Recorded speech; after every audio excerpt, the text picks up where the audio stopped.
Nina bendlovena amandla nazi indaba ze-1KZNTV nifundele uphilano kacebe khulu kwamzimba umntwana uyakhuleka. Sanibonani. Nazo kuyizona ndaba esithi yizo ezihamba phambili namuhla. AbaKwaZulu-Natal bahlangane neSilo. I-IFP Imise Abayo EMSINGA. Kanti kuhlolwe amajele asempangeni. Nina beSilo siyanimukela kwindaba zethu ze-1KZNTV. Ikhabhinethi longqongqoshe esifundazweni kwaZulu-Natal lethulwe ngokusemthethweni kwiSilo Imise kazwelithini esigodlweni kwakhangela amankengane kaNongoma enyakatho kwaZulu-Natal namuhla. Leli ikhabhinethi ebeliholwa nguNdunankulu wesifundazwe uMusa liqala usuku ngokuthi ke libungaze usuku lokugitshelwa kwezithuthi zomphakathi nalapho bonke ongqongqoshe begibele khona izithuthi zomphakathi ebheke edolobheni laseNdini kwaphinde kwaba ke nesivimba mgwaqo. UNdunankulu wesifundazwe kwaZulu-Natal uMusa uhola ikhabhinethi longqongqoshe balesifundazwe ukuyokwethulwa kwiSilo Imise kazwelithini esigodlweni kwakhangela amankengane. ISilo sikhuluma nabezindaba siswakalisa ukuthakasela kakhulu ukuvakashelwa ongqongqoshe njengoba sinxusa nokubambisana. Intokozo futhi enkulu okwenziwe ikhabhinethi yami kulolu suku lwanamhlanje engicabanga ukuthi isibonelo esihle nakwezinye izifunda ekutheni bakwazi ukuthi kuxhumane namakhosi ngoba sibambisene. Ngalokhu ngicabanga ukuthi nesizwe kusinikeza ithemba elikhulu ekutheni sibambisane ikhabhinethi yakwaZulu-Natal kanye neSilo. Ngithokoza kakhulu. Kanjalo uNdunankulu wesifundazwe kwaZulu-Natal uthi bakubone kubalekile ukuthi bazozethula kongangezwe lakhe baphinde bethule nezinhlelo zabo abanazo. But also a very good blessing that the transition is being handled in a manner that is being handled in a peaceful manner, in a respectful manner. And we are very grateful that the King was able to receive us. Kanti labo ngqongqoshe ngaphambi kokuba balibhekise kwakhangela amankengane baqale ngokubungaza nabagibeli bezithuthi zomphakathi usuku lokugqugquzela ukusetshenziswa kwezithuthi zomphakathi olundi. uDube uveze ukuthi kubalekile ukuthi lemboni ithuthuke kugcine sekukhokhwa ngamakhadi. Kanjalo nongqongqoshe wezokuthutha esifundazweni uSipho Dlomuka yena unxuse kakhulu inhlonipho kwizinhlaka zombili ukubambisana kubashayeli nakubagibeli. Esifisayo nje ukubonga kakhulu ukusebenzisana nabemboni kakhulukazi umphathi ongathi usihlalo walapha kwaZulu-Natal ubaba uZondi kanye nekomiti lakhe lonke kanye nama associations nje wonke abanikazi bamatekisi kanye nabashayeli bamatekisi ukuthi uma ngabe njengohulumeni sishaya ikhwelo lokuthi sifisa ukuthi kungabi khona abantu abasakhala ngokuthi abashayeli bamatekisi ababaphathi kahle abagibeli abashayeli bamatekisi uma ngabe umshayeli umtshela ukuthi awumshayeli uyagijima kakhulu isivinini siphezulu kakhulu ebese engakunaki ngisho ukunaka ukuthi abashayeli bamatekisi futhi babe clean baphinde bahloniphe futhi abagibeli babo. Sifuna ukuchecka wonke ukuthi abantu bakithi baphephile yini kakhulukazi ngoba sekuqala ifestive ekuba busy kakhulu kuyona. Ingakho sithi abantu bakithi abathi uma sekhona abaziphuzile bangangeni ngemuva kwesteering ngoba kwaZulu-Natal sizobabopha bonke abantu abangalandeli umgomo. Njengoba sesikhuluma nje sekunemoto esesiyibambile etholakala ukuthi itshontshiwe kusho konke umsebenzi uyaqhubeka. Sekhona sebebhaliwe ngokuthi abawulandeli umgomo. Khona imoto esissuspendiwe futhi. Ingakho ke njengoba sikhona la khona abakweyina kwezinye indawo all over the province. So siyafisa ukuthi sibambisane sonke bonke ongqongqoshe bakhona la bazowenza umsebenzi wesizwe ngoba uhulumeni ngabantu. Kuzokhumuleka ukuthi ngokuphela kwalenyanga kaMfumfu kuzobe kunikezelwa iSilo Imise kazwelithini ngesitifiketi umengameli wezwe uCyril Ramaphosa emcimbini ozobuseMoses Mabhida eThekwini. Ezindabeni ze-1KZNTV kubikuthi abantu maphumulo kwaNongoma. Iqembu leNkatha Freedom Party IFP selwamisile amalunga alamathathu okungumletheni Ndlovu imeya yasemsinga umhawukeleni Sokhela uSotswebhu kanye noThokozani Sokhela bonke ke laba bathinteke emaceleni ongaphathwa ngendlela efanele kwibhamu bebevele ke enkantolo kaMantshi izolo kanti laba sola bebevele kanye ke nalabo abangabaqaphi bemeya uNdlovu okungumsa wenkosi Malembe nomvikeleni Mzolo iphini lemeya kulo masipala uThenji Wembatha ilona lizobamba njengemeya yasemsinga.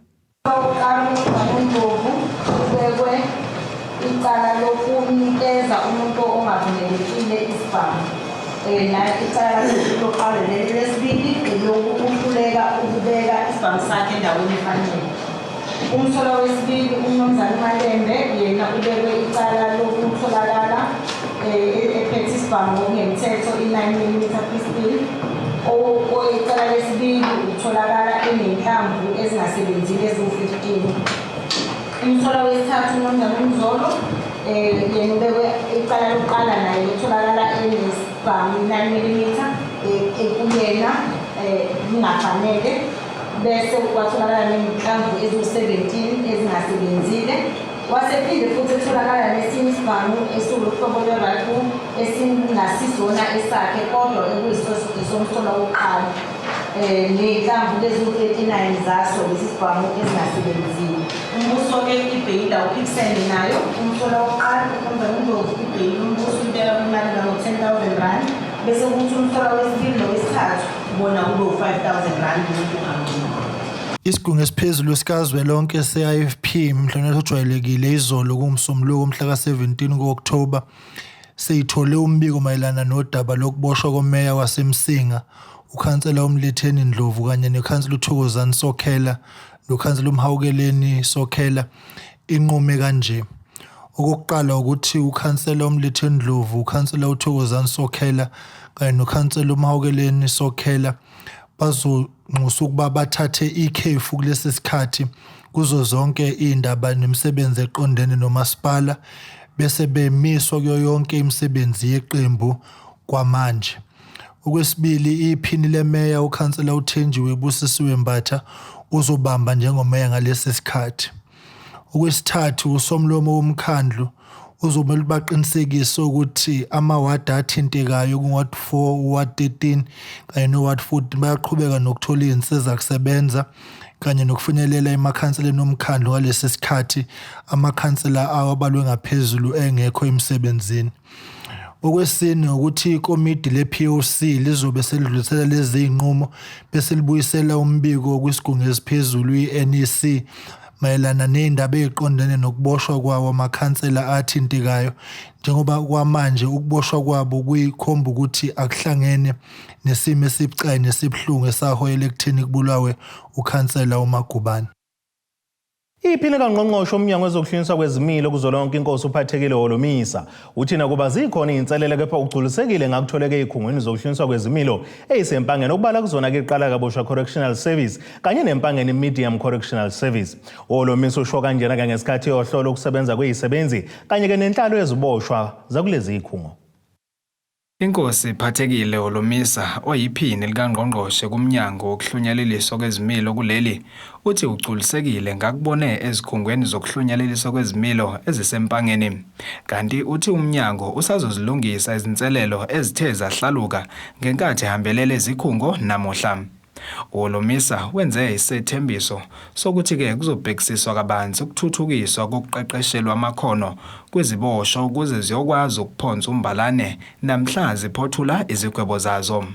As the leadership of the department, we expect each and every center to provide a training for the acquisition of skills by the inmates, especially those that are there for a period that is long enough for them to be given skills that are going to be meaningful. They spoke, some of them here, about the need for them to be, for instance, provided with sewing machines and that kind of stuff, so that when they get out of here, they are in a position to make a living by themselves using the skills that they have. What I believe is important is for the leadership to be seen on the ground, not to remain in head office, relying only on reports that can be glossy and encouraging, only to find that they are misleading. So it's important that therefore that the area commissioners, regional commissioners, CDCs, deputy minister are seen on the ground so that people understand that the people who are leading them care about their own well-being as well. But I was impressed to see that there are facilities like that, and I thought they should all be available to all the centers, units, so that people live decent lives even while they are incarcerated.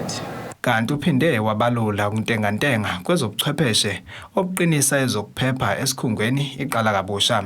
Wabeke eseveza ukuthi umnyango uzokwenza konke okusemandleni ukulungisa lesi simo. The integrated security system is very important therefore, and we're concerned that a number of them are not working. Some of its components of the system, some cameras are not working, some doors that are supposed to be opened and closed automatically and electronically have now to be operated manually with padlocks in places where they are not supposed to be. So as I'm saying, we let the ball fall as a department in the past number of years, and the commissioner, the minister, and I, and the rest of the leadership are committed to ensuring that regardless of what the reasons were for the lapse, we're going to make sure that the facilities are in a good shape. Ezindabeni za-1KZNTV kubika umqondisi Miyeni ngesempangeni. Ngqongqoshe umnyango wezokubusa ngobambisana nezindaba zomdabu kuzolonke uDokotela uNkosazana Dlamini Zuma usenxusa abantu bakuleli ukuba bangawuhlabi enhlalo ngabe bebona noma besola ukuthi kunomuntu wesifazana ohlukunyezwayo. Ekhuluma kwinkonzo yentshukumo ebise Washbange maphakathi nelekamthani uDlamini Zuma uphinde wanxusa ukuba ke kukhulekela ukwethembeka kuba uholi ke abahlukene inhlakeni ezahlukene zomphakathi.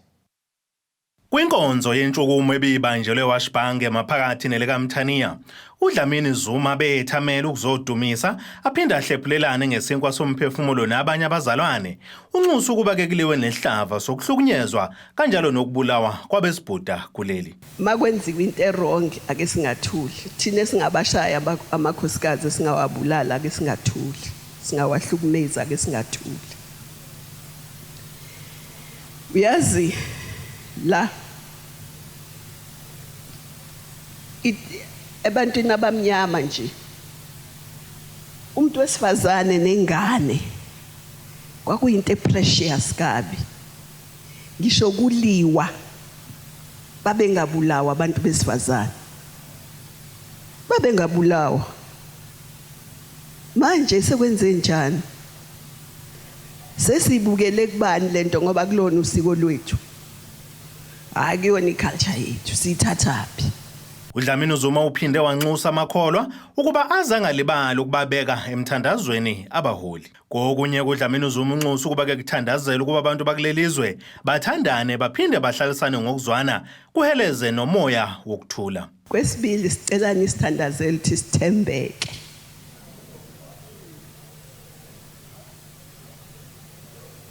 Celani sithandazele ukuthi sithembeke. Nganginogogo ke mina wakangubani ozala ubaba.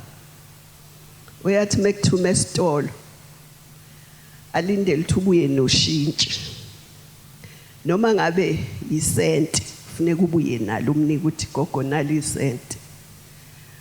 Mawuke wathatha isenti wathenga uZulu Motors kwakhona amasweet lengasemakhaya kwakuthiwa iZulu Motors.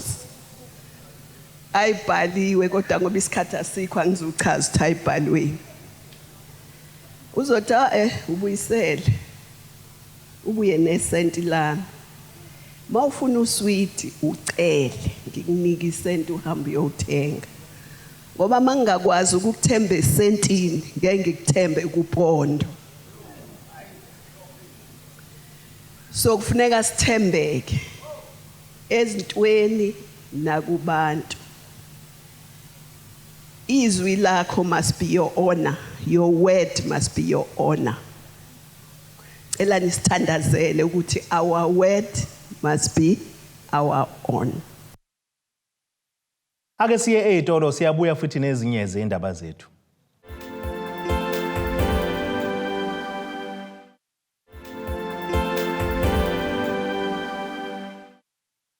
Asibonge siphinde sinamukele nina bendlovu enamandla kwizona ndaba zethu ezihamba phambili namuhla nazi. AbaKwaZulu-Natal bahlangane neSilo, i-IFP Imise Abayo EMSINGA, kanti kuhlolwe amajele asempangeni. Umnyango wezokuphepha nokuxhumanisa umphakathi kwaZulu-Natal unxusa umphakathi uba kubambisane nawo njengoba ke beqhubeka benza ke igcawu ezikhuluma ngokulwisana nobugebengu emalokishini ikakhulukazi njengoba ke ilokishi laseMlazi neNandi eThekwini kwaZulu-Natal besihamba ke phambili ngebalo zokubulawa kwabantu kanye nokuhlukunyezwa kwabantu besifazane. Namhlanje lo mnyango nenziye inhlaka bebevale ke uhlelo labo lokuhambela izikole indawo ezahlukene nokuqwashisa nje ngobugebengu kwamashu nakwamanye nje amalokishi asondele. Uphuzo oludakayo ungavala ngesikhathi kweindawo zokucima ukoma kungezinye zezinto abelokhu igqame njalo kwinkulumo ngxoxo ebekade zikhuluma mayelana nezigameko zokuthi ngalisana kanjani nobugebengu eindaweni ezahlukene emalokishini azungeze iTheku. Lo mkhankaso oqale ngempela sonto uqale eTwadabeka njengoba namhlanje uzophothula elokishini lakaMashu uhlanganisa neNtuzuma njengoba uhlanganisa izinhlaka ezahlukene ezilwisana nobugebengu emphakathini. Fisa ukuthi lo mkhankaso suqhube susabalelise iTheku lonke uma kwenzeka ngoba siumnyango wesifundazwe sikusabalelise nakwezinye indawo ukuze sikwazi ukuthi siqhuquzele imiphakathi yethu ukuthi ibambe iqhaza ekutheni kube khona ukuthula endaweni zabo kube khona futhi nozinzo ikakhulukazi kwezobugebengu bazi ukuthi bayizwi kufanele ukuthi bathi not in my name singakusho nje kuba ama slogans ukuthi not in my name kodwa umuntu akazi ukuthi umuntu nomuntu uneqhaza okufanele alibambe uma ubona ukuthi kamakhelwane ubaba uyahlukunyezwa uyashaywa bika.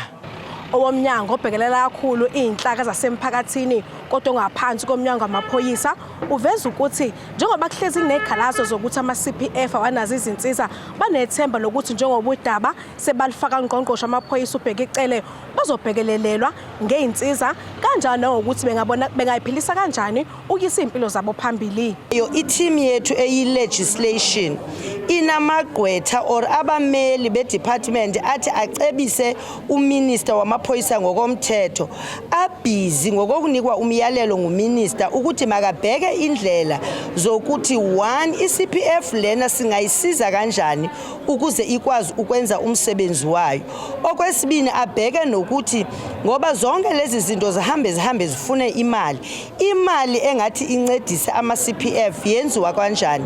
I-legislation unit yethu kwakunye ne-unit yethu ekuthiwa i-partnerships unit sikhuluma njengokubanikwe leyo instruction nguminister ukuthi mabayibheke ukuthi sizosizana kanjani nama-CPF. Owohlaka olumele ulusha emphakathini uthi banethemba lokuthi izinkulumo ezifuze lezi zizowenza umehluko njengoba ubugebengu ebuningi busuke ebuthunta ulusha.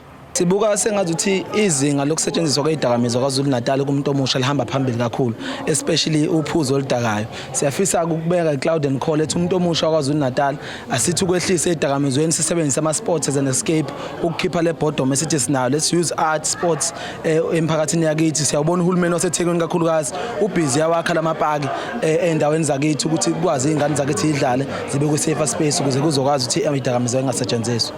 Lezi nkulumo ngxoxo ziqala ngomgqibelo kanti ziyaphothwa namhlanje ehholo laka-L kwaMashu. Kutebokho Sibisi ngikwaMashu eThekwini.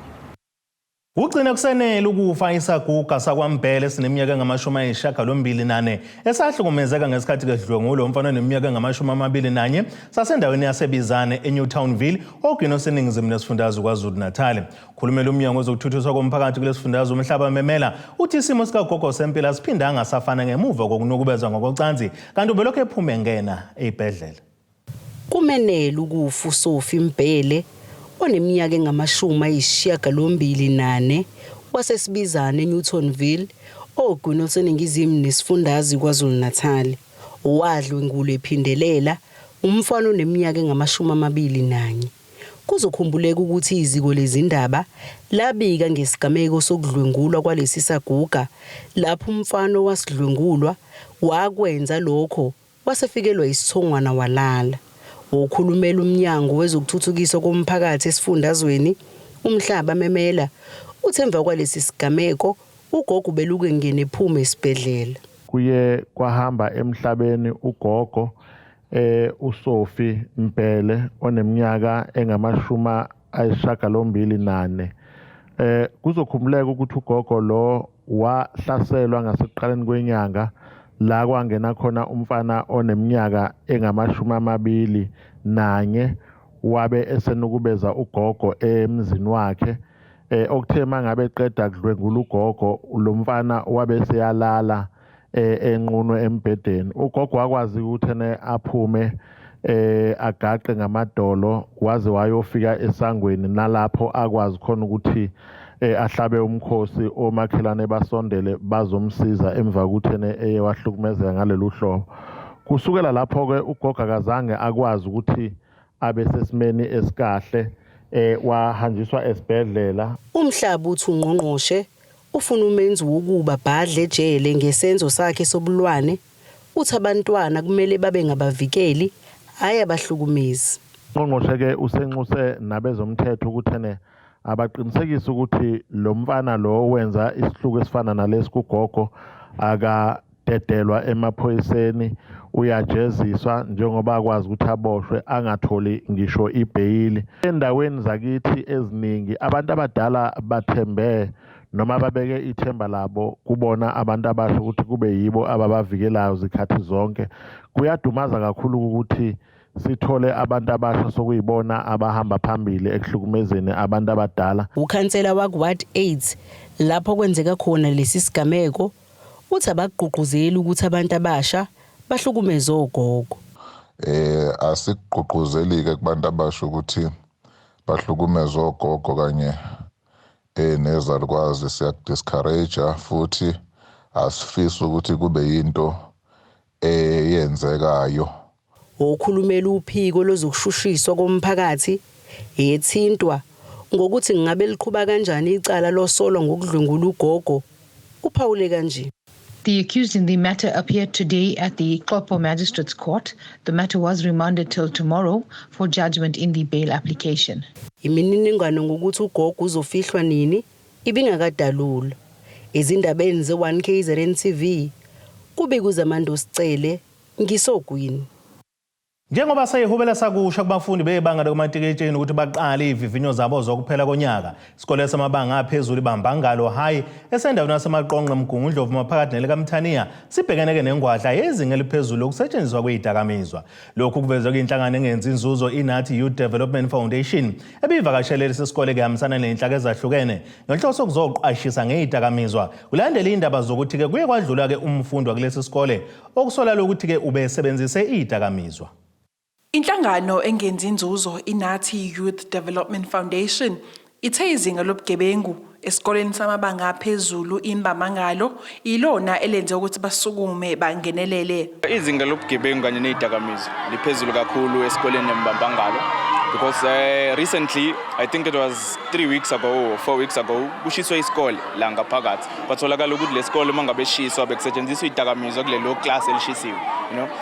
Okutholakala ukuthi phakathi kwalezi zidakamizwa khona ezinye ezisetshenziselwa for izinto ezinhle kahle kahle kwamaphilisi atholakala eclinic but abafundi sebewasebenzisa ngendlela yokuthi babe high, you know, abasawasebenzisi ngendlela yakhona. So sibona isidingo sokuthi siyacabanga ukuthi kufanele bayithole le information yokuthi zonke lezi zinto ziharmful kangakanani, indaba kufanele bangazenzi, ikuphi ama alternatives akhona instead of lesikhathi abaspenda kuyidakamizwa yini abangase bayenze, ikuphi nalabo angasizakala khona. Umhlongo okusho lokho ngesikhathi behambele lesikole nezinhlaka ezahlukene beyoqwashisa abafundi ngobungozi bokusebenzisa izidakamizwa. Uphinde wathi khona nomfundi osanda kuzikhunga kusona lesikole. Khona umfundi oke wathatha impilo yakhe ubengene oqala, bakhonyana mhlambe 3 to 4. Abazali abanye banama challenges athi awacisha afane nawe izingane, ama opportunities awekho enough emphakathini. So baningi abakhala ngaloko uma ngabe sihamba senza i-research as organization isithola ukuthi inkinga zikuphi, but izingane uma ngabe ziphuma esikoleni ayikho into productive ezikwazi ukuthi ziyenze mhlawumbe njengo arts and culture, sports njalo njalo. So sathola ukuthi abazali abanye abanawo amandla enough ukuthi banzele izingane izinto ezizithandayo. eyenzekayo ukuthi ingane mhlawumbe sishawa i-peer pressure ibona umngane egqoka iteke elukuthi yona ikwazi ukulithola so and then besibona ku-right ukuthi iye ngala kuyidakamizwa cause umqondo uthola ukukhululeka mhlawumbe ngaleso sikhathi uma ngabe ngokusho kwazi uzisho so sizamile ukuthi sikhulume nabazali namanje sisazama ukuthi singenelele emphakathini. Kanti ilungu lomphakathi lithe banethemba lokuthi lokhu kuzokwenza umehluko ngaphakathi esikoleni. Njengabazali njenganomphakathi sikhathazeke kakhulu la emphakathini wethu.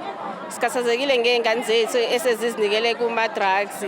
Zidla yonke inhlobo yama drugs noma seyifikela ngaphansi esikoleni azibe sahlonipha. Azibahlonipha othisha, isemphakathini ahloniphi. Kunzima kakhulu nje siwumphakathi la. Siyacela nje usizo naye le awareness enamhlanje siyathemba ukuthi khona okuzoshintsha engqondweni zabo babone ukubaluleka kongawadla ama drugs bese bancane. Ezindabeni ze1KZNTV ngu-Ayanda Dube ngibika ngisemaqonqo eMgongondlovu. Ake siphinde sithi ishelele ezitolo siyabuya futhi mbukele nezinye zeindaba zethu.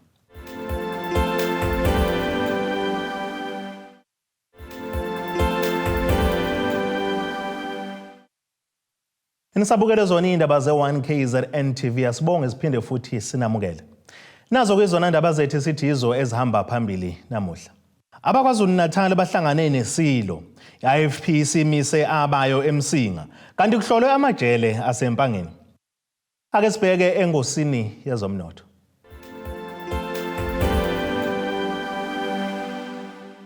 Iranda kuleli bizo 18 rand 2 cents kuyidola laseMelika bengu 20 rand 42 cents kupondo waseBrithani libe ngu 17 rand 73 cents ku-euro yase-Europe. Intengo yegolide yona ime $1,715 37 cents ounce, uthi intengo engahluziwe yona bengu $99 31 cents umphongolo. Ake sibheke engosini yezemidlalo.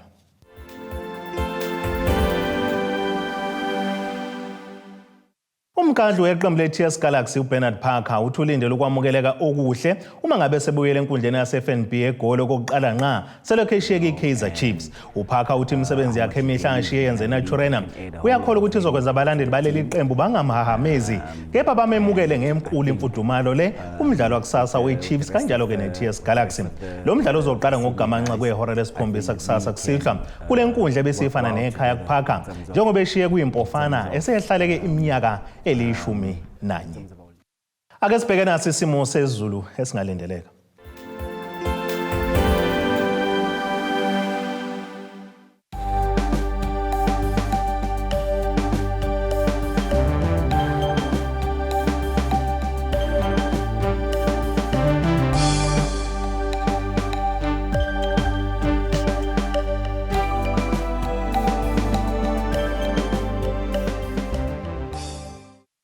Nina bentule mande ngodonga kwelakithi kwaNongoma kwamzimba umntwana nethimba lonke le indaba sithi khumu uze kube ngokuzala.